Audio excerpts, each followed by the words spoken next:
मिल्कीपुर की रेस जारी है सियासी कलेश। नमस्कार, हिंदुस्तान 9 देख रहे हैं आप और मेरा नाम है तुषार चौरान। देखिए, उत्तर प्रदेश के अयोध्या के मिल्कीपुर विधानसभा सीट पर उपचुनाव होना है। 5 फरवरी को मतदान और 8 फरवरी को चुनावी नतीजा है। और उसको लेकर चाहे बीजेपी हो या फिर समाजवादी पार्टी, दोनों ने अपनी अपनी रणनीतियां और चुनावी प्रचार को चरम पर पहुंचा दिया। लेकिन अब उत्तर प्रदेश की सियासत में समाजवादी पार्टी का लेटर बम फट गया है। जी हाँ, बिल्कुल। ये पूरा मामला क्या है, अब मैं आपको विस्तार से वो बताता हूँ। याद कीजिए, अक्टूबर और नवंबर का वो समय जब उत्तर प्रदेश की 9 विधानसभा सीटों पर उपचुनाव हुए थे और नतीजों के बाद समाजवादी पार्टी की तरफ से आरोप लगाया गया था बीजेपी पर और सीएम योगी आदित्यनाथ पर कि उन्होंने पुलिस का प्रयोग कर कर चुनाव में हेराफेरी करने की कोशिश की। समाजवादी पार्टी के नेता अभी भी ये कहते हैं कि 9 सीटों पर घपला हुआ, प्रशासन ने समाजवादी पार्टी के साथ गलत किया, उनके कार्यकर्ताओं को पीटा और इसीलिए उन 9 में से 7 सीटें बीजेपी जीत पाई, वरना समाजवादी पार्टी वो सीटें जीतने में कामयाब होती। अब यकीनन देखिए, बड़ा सवाल है और इसीलिए बार बार ये सवाल उठ रहा है कि पुलिस बहाना है, क्या योगी सरकार निशाना है? सवाल उठने लाजमी, क्योंकि अब चुनाव आयोग को समाजवादी पार्टी ने चिट्ठी लिख दी और उस वहां पर कहा गया है कि 3 जिलों के एसपी के नाम एसएचओ को बदलवाने की मांग की गई। वो कौन कौन से है वो अब आप अपनी स्क्रीन पर देख लीजिए।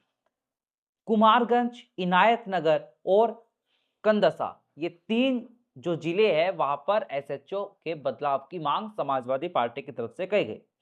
एसपी का कहना है कि यहाँ पर ये जो पुलिस अफसर है ये बीजेपी और सीएम योगी के इशारे पर काम करते हैं।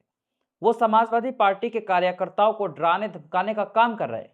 समाजवादी पार्टी के पदाधिकारियों और कार्यकर्ताओं को सुबह जेल में डाला जाता है, रात को छोड़ा जाता है, जिससे वो चुनाव प्रचार नहीं कर पा रहे।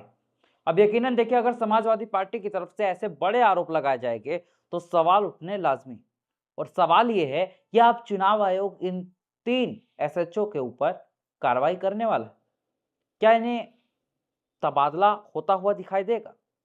सवाल उठेगी, क्योंकि चुनाव है। देखिए, बीजेपी भी समाजवादी पार्टी के ऊपर आरोप लगा रही है।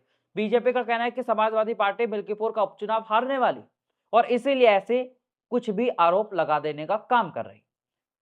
वही बीएसपी के चुनाव ना लड़ने से परेशान तो बीजेपी भी है और समाजवादी पार्टी भी। लेकिन अब ये जो नया मुद्दा आया है, इसने मिल्कीपुर उपचुनाव को एक नया मोड़ दे दिया, क्योंकि अब बीजेपी की तरफ से ये साफ तौर पर जनता के बीच संदेश दिया जा रहा है कि मिल्कीपुर का उपचुनाव समाजवादी पार्टी जो है वो लूज करने वाली, हारने वाली, और इसीलिए समाजवादी पार्टी के कार्यकर्ता और नेता जो है वो ऐसे बयान दे रहे। वही बीजेपी की तरफ से कहा जा रहा है कि अखिलेश यादव मिल्कीपुर उपचुनाव में कितनी बार गए, और ऐसे में महाकुंभ का मुद्दा भी आ जाता है, क्योंकि अखिलेश यादव ने कहा था कि महाकुंभ में वो जाते हैं जो पाप करते हैं और इसीलिए बीजेपी अब अपनी पिच तैयार करती हुई दिखाई दे रही। लेकिन एक बात साफ है, समाजवादी पार्टी का ये जो लेटर आया है, इसके बाद से यूपी की सियासत हिली हुई और कांग्रेस ने भी समाजवादी पार्टी के बयान का समर्थन किया है कि उत्तर प्रदेश की पुलिस सीएम योगी के कहने पर समाजवादी पार्टी और कांग्रेस के कार्यकर्ताओं को परेशान कर रही, उन्हें जेल में डाल रही, चुनाव प्रचार करने नहीं दिया जा रहा और इसीलिए इन दोनों का कहना है कि चुनाव के नतीजों वाले दिन भी घोटाला हो सकता है और इसीलिए इन तीनों एसएचओ को बदला जाए। लेकिन देखिए, तो चुनाव आयोग के हाथ में है कि चुनाव आयोग क्या करता हुआ दिखाई देगा। लेकिन फिलहाल एक सवाल तो सबके मन में बना हुआ है कि ये मिल्कीपुर का जो ऐलान जंग है ये किसके खाते में जाता हुआ दिखाई देगा, और ये सवाल बना रहेगा। ऐसे ही तमाम अपडेट्स और खबरों के लिए देखते रहिए हिंदुस्तान 9।